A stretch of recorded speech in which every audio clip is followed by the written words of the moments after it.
Bonjour tout le monde, aujourd'hui on va présenter le CG, deuxième partie. Il y a 5 pas pour lire le CG. Premièrement, savoir calculer la fréquence cardiaque. Deuxièmement, déterminer la régularité du rythme cardiaque. Troisièmement, vérifier l'onde P.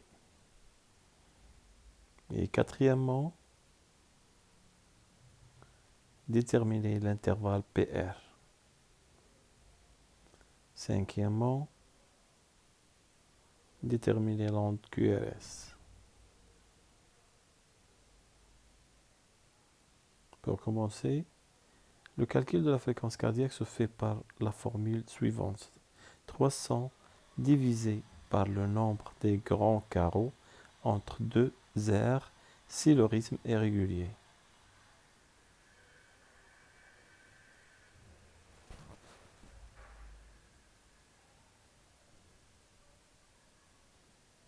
On calcule combien de carreaux entre les deux aires. Ou 1500 divisé par le nombre des petits carreaux entre deux aires si le rythme aussi est régulier.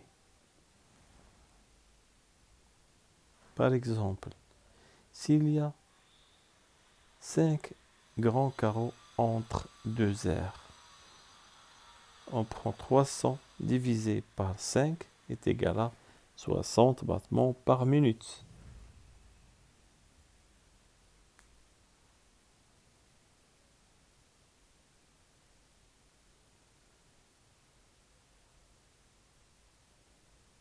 Deuxièmement, déterminer la régularité du rythme cardiaque.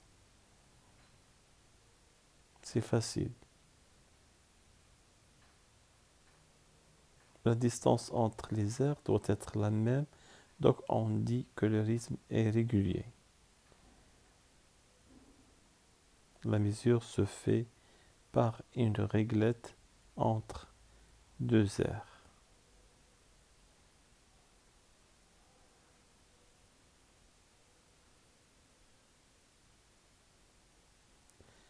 Troisièmement, l'onde P. Est-ce qu'elle est présente? Est-ce qu'elle est suivie par QRS? Est-ce qu'elle est survenue par la même fréquence? PQRST. PQRST. Quatrièmement, l'intervalle PR. Sa mesure se fait du début de l'onde P jusqu'au début de l'onde QRS. Sa valeur normale est entre 0,12 et 0,2 mm par seconde, entre 3 et 5 petits carreaux.